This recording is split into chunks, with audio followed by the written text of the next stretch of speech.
આ જો મારું કિચન ગાર્ડન વરસાદ પછી આ થોડું મહેનત કર્યું. આ લીંબુ, આ સરગવો, આ આંબો છે,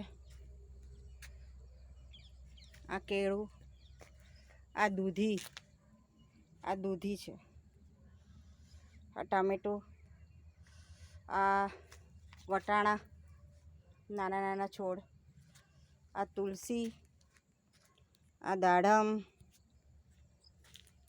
આ મરચાં, ભટ્ટા. આજે થોડા ઘાસ કાઢ્યા. આ થોડું હવા જવા માટે બધી મહેનત કરી થોડી. આ વરસાદ પછી શું હાલત હતી. વરસાદમાં પાણી તો નહીં ભરાયું. આ 2 પપૈયા છે એટલે આના પાણી વધારે ને પાન મરી ગયા છે. અને આ મીઠો લીમડો છે. આ જામફળ અને આ બીલીપત્ર અહીંયા અમે ખોદીને રાખ્યું છે. હમણાં કોથમીર અને મેથી વાવીશું અડધામાં. આ મીઠો લીમડો, આ ગેંદા ફૂલ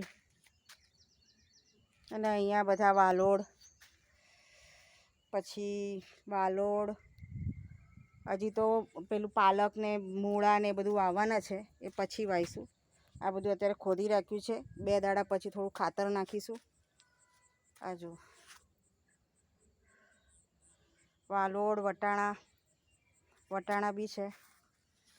આ જો મારું કિચન ગાર્ડન અહીંયાથી દેખાવ. આ જો ફેન્સી કરી છે. આ કિચન ગાર્ડન મારું અહીંયાથી સાંજના 6:30 થયા છે. આજે હમણાં થોડું સાંજે મહેનત કરી, પછી કાલે ખાતર નાખીશું. અહીંયા મારું મકાન બને છે.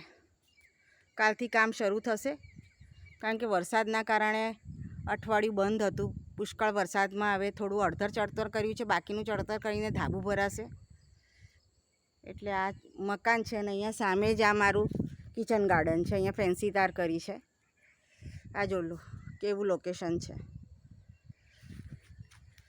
આ જુઓ કેટલી ગ્રીનરી છે, ખુલ્લી હવા. આ જો